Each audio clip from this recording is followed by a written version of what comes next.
Logan Paul, Dillon Danis. Logan Paul has chosen to fight back. Like, he's coming at Dillon, and you won't believe this. You won't believe this. You want to know what he's talking about? Boxing. I mean, like, the one thing that these two have never spoke about happens to be boxing. And I don't even say that to be funny. I didn't even realize it. I'm completely into Logan Paul versus Dillon Danis. I'm completely into the boxing fight. I'm into the mere fact that has outshined the main event 5-1, and Tommy Fury's not even embarrassed about it. Tommy Fury doesn't even know that it's happening.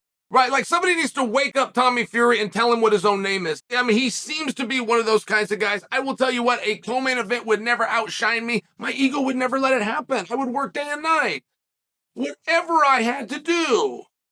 Dude from New York and dude from parts unknown, right? I mean, I don't know where Paul was from. And I don't say it to be funny. At one point he was from Florida, then it was Puerto Rico, and there was something about Beverly Hills was in there. I mean, back home in Ohio. You know, I don't even, and they're outshining me. Oh, and by the way, the fight is held in my backyard in England. All right, so I don't even realize until Logan Paul today gets like a green screen and puts up training footage of Dillon Danis, and Logan starts to break it down, which was very interesting, by the way. Logan's a very good commentator. I must give him that compliment. Add that to his list of skills. I never realized that they hadn't talked about boxing yet. And everything appears to be fair game. Like, Logan breaking this down about boxing, and that striking me as a surprise, and me having a revelation, oh my gosh, they're finally talking about boxing. That's the part that's weird. That's the part that's unusual.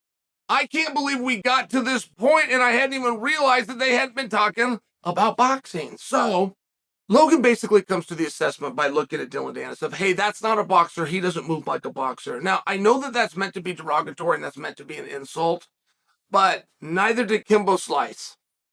And I know, hey, he doesn't look like a boxer is meant to be derogatory and it's meant to be an insult, but neither does Sean Strickland.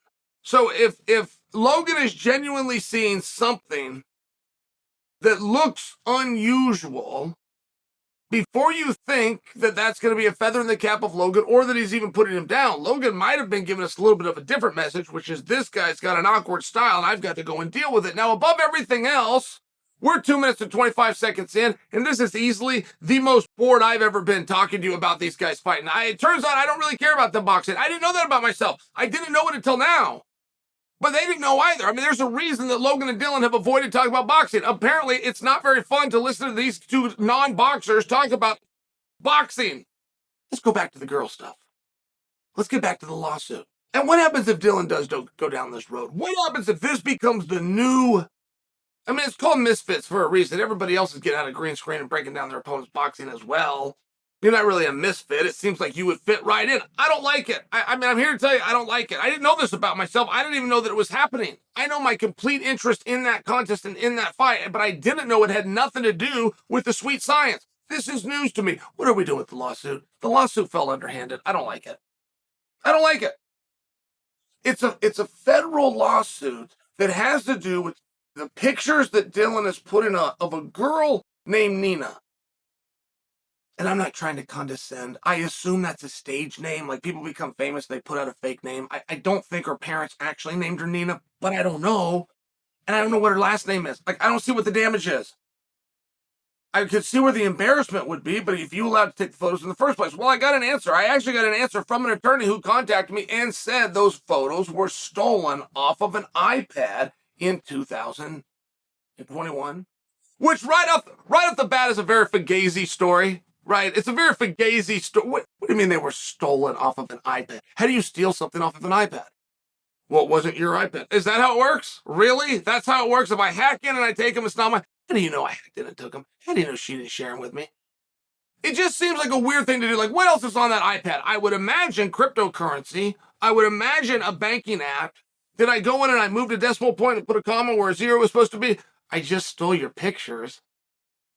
I stole risque pictures, but you put out risque pictures. It just seems like a very fugazi story. I mean, not for nothing. It seems very weird. Like, pictures that are out there and were not claimed to be stolen are equally as risque or more than the ones that were allegedly taken.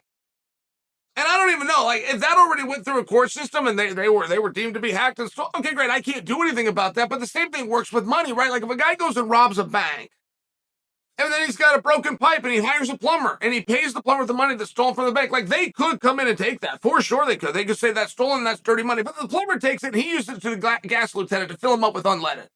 You've now removed it a couple of steps to where they could go and do it, but over the history of time, you're not going to find it. But that gas lieutenant on a hot day went inside and he bought from the cashier a soda pop. You will never find anywhere in history where anybody has ever traced it that far. So it sounds like if there was a crime done for the laptop and they were stolen photos, whatever .com is posting said photos needs to be addressed. What's it got to do with Dillon? I mean, how many times removed would something have to be before it goes to Dillon? Use the money example. Use any example that you want. The whole thing is just weird, but it is a pain in the ass. And at some point, Dillon's going to have to say, drop the suit or I'm out. And he rightfully should. What good would it be to come into a lawsuit if the fight's on this day and I got to go to court this day? What good is that? Are we building a fight here or aren't we? Are you my partner or aren't? You want to get out the green screens and put everybody to sleep because we're going to talk about boxing in a boxing match? I don't box much and you don't box much. We're not really going to fool the world on that. You date a girl who's half naked, and if the world wants to see her, they can see her on my Twitter file. Between the two, which is more interesting? I'm just asking you. I have my answer, but I want to hear from you. Do you want to hear two non-boxers talk about boxing, or do you want to hear about a half-nude girl on Twitter over photos that allegedly were stolen from a MacBook in 2021? Oh, by the way, she's engaged to the opponent. Which one of those two stories, in your mind, works better?